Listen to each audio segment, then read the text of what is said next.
semuanya, nama aku Karen Kristianti and welcome to my channel. Hari ini aku pengen ngobrol-ngobrol, pengen ngebahas topik yang lagi cukup rame ya, yaitu tentang ghosting. Tapi sebelum itu aku pengen perkenalin diri dulu buat teman-teman yang mungkin baru nyampe di channel aku atau mungkin belum pernah kenal aku. Hi, my name is Karen Kristianti. Aku adalah CEO and founder dari Daily Well. Ini produk aku dan merek aku. Daily Well ini adalah herbal shot atau jamu modern yang memang dibuat buat anak-anak muda. Mungkin story tentang Daily Well aku akan bikin video lain lagi karena there's quite a lot of personal story into it. Ada asal-usul kenapa aku sampai akhirnya keluar dengan brand Daily Well dengan adikku ini. Tapi hari ini kita mau bahas tentang ghosting, jadi jangan melenceng-lenceng. Oke, sebelum aku sharing tentang pengalaman aku, biar kita paham dulu, aku pengen tahu dulu apa sih itu ghosting. Ghosting itu adalah tindakan di mana seseorang tiba-tiba menghilang begitu aja. Nah, tindakan ini bisa terjadi ketika seseorang sedang dalam sebuah hubungan maupun ketika orang itu lagi berkenalan.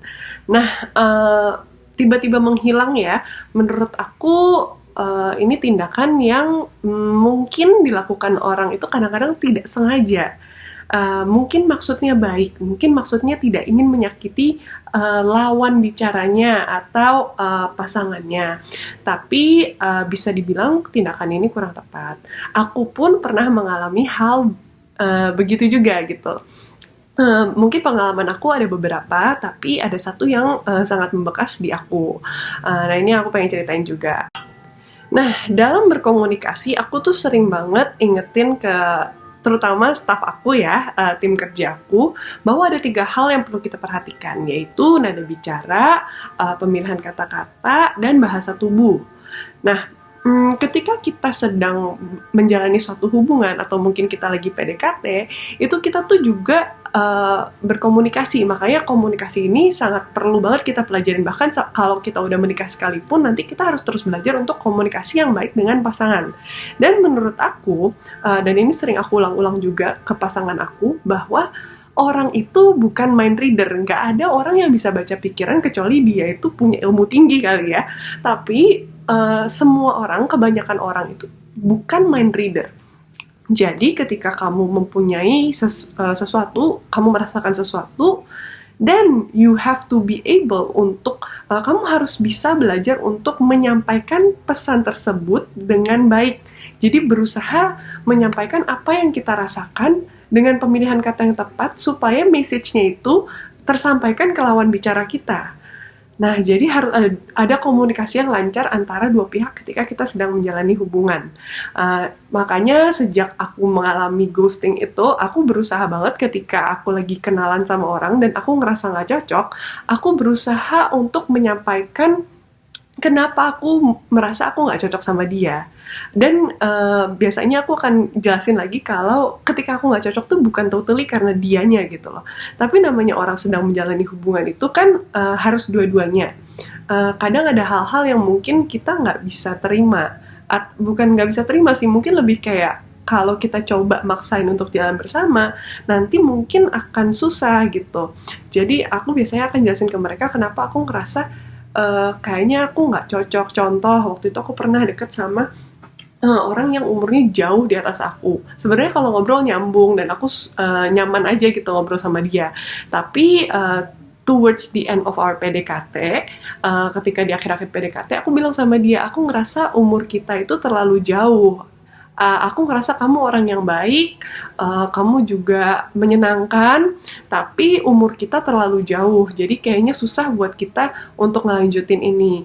Atau waktu itu juga pernah aku aku nggak sadar sih sebenarnya kalau ada yang deketin aku ini. Orangnya sebenarnya baik, tapi aku ngerasa kayak karakternya nggak cocok gitu. Kayak aku orangnya cablak banget, dia orangnya lebih diam. Ya aku bilang, ya aku minta maaf, I feel like kamu cowok yang baik, tapi kayaknya karakter kita nggak cocok gitu loh. Jadi ketika menjalani sebuah hubungan, mau kamu lagi dalam masa PDKT atau dalam masa pacaran, namanya masa pacaran itu adalah masa-masa dimana kita berusaha mengenal pasangan kita. Jadi benar-benar harus buka mata lebar-lebar, buka telinga lebar-lebar supaya denger orang itu orang-orang di sekeliling dia, di sekeliling kita itu ngomong apa soal calon pasangan kita, supaya kita tuh bener-bener yakin pacaran itu adalah masa dimana dua orang itu saling meyakinkan bahwa they're right for each other. Dan ketika salah satunya itu nggak yakin, dan kalau nggak bisa diyakinkan sama pasangannya ini, dan akan susah gitu loh untuk dijalanin. Termasuk nanti kalau misalnya udah married sekalipun itu proses meyakinkannya itu nggak akan selesai. Jadi kita harus terus secara konsisten meyakinkan pasangan kita bahwa kita ini adalah pasangan yang akan membantu dia dan berjalan sama dia, membuat perjalanannya menjadi lebih menyenangkan gitu. Jadi pengalaman aku yang paling menyakitkan buat aku adalah mungkin relationship pertama aku. Jadi the first heartbreak is always the worst. Nah, long story short aja ya, aku mungkin nggak akan cerita terlalu detail, tapi mantan aku waktu itu dia deket sama beberapa cewek rupanya ketika sedang pacaran sama aku. Nah, itu juga mungkin yang jadi alasan dia nggak ngenalin aku sama orang tuanya, dia nggak ngenalin aku sama teman-temannya. Padahal waktu itu, I put a lot of faith, aku taruh banyak iman aku di dia, aku percaya banget sama dia. Aku dibohongin, aku diselingkuhin, dan di akhir hubungan dia itu perlahan menghilang. Nah, ketika dia perlahan menghilang, kemudian aku kan berusaha cari dia. Ketika aku akhirnya bisa nge-reach out ke dia, dia itu ngejawab aku dengan cukup kasar. Dan di situ akhirnya aku tahu bahwa this is not a nice guy. I'm not saying semuanya salahnya di dia, enggak juga. I did terrible things like kayak aku juga waktu itu sikapnya, karakternya masih sangat dibentuk, jadi aku masih emosional, aku masih mungkin suka marah-marah. Tapi banyak banget pelajaran yang aku bisa ambil dari hubungan tersebut. Nah, di situ sakit banget karena dia tiba-tiba menghilang, nggak ada kabar. Terus waktu udah nggak ada kabar, udah lama, ketika aku akhirnya udah bisa kontak dia, ternyata aku dijawab dengan kasar. Nah, mungkin hal ini yang sedang dialami juga sama salah satu public figure yang aku nggak perlu sebut ya siapa. Pasangannya perlahan menghilang, terus tiba-tiba udah sama cewek lain. Nah, these things happen gitu loh.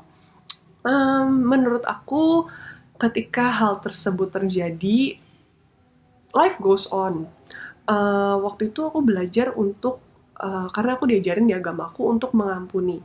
So what I did was aku banyak spend waktu untuk lebih membangun spiritual aku. Aku lebih mendekatkan diri ke Tuhan, aku lebih banyak berdoa, dan bukan cuman mendoakan aku sendiri, tapi aku belajar untuk mendoakan mantan aku ini, padahal sakit banget gitu loh. Tapi dengan aku belajar untuk, jadi aku tuh terus-terusan doa sampai aku menyembuhkan rasa sakit itu. For me, it was like a therapy. Jadi ketika aku mendoakan mantan aku itu seperti terapi buat aku.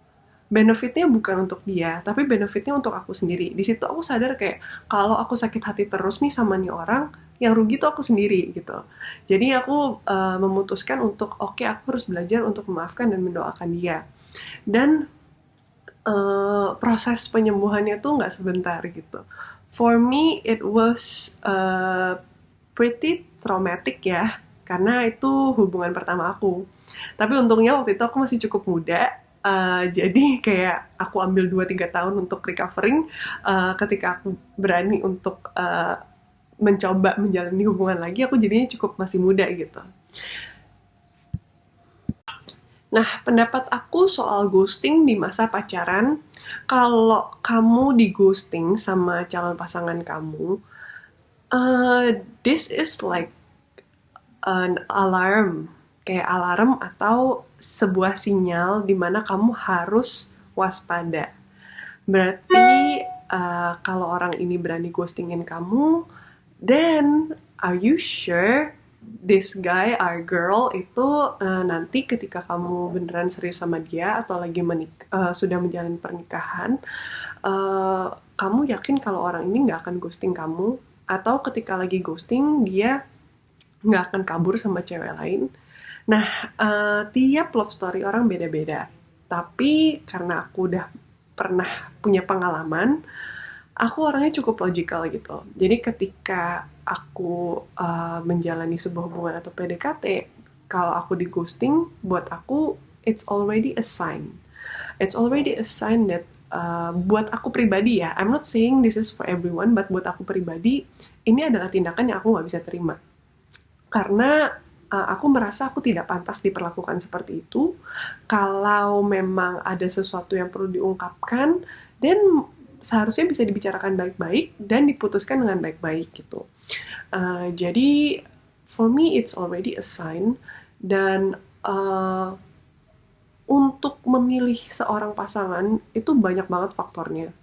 Jadi aku pun pernah diceritain gitu sama teman aku yang udah married bahwa sampai hari dia mau menikah aja masih ada rasa ragu itu.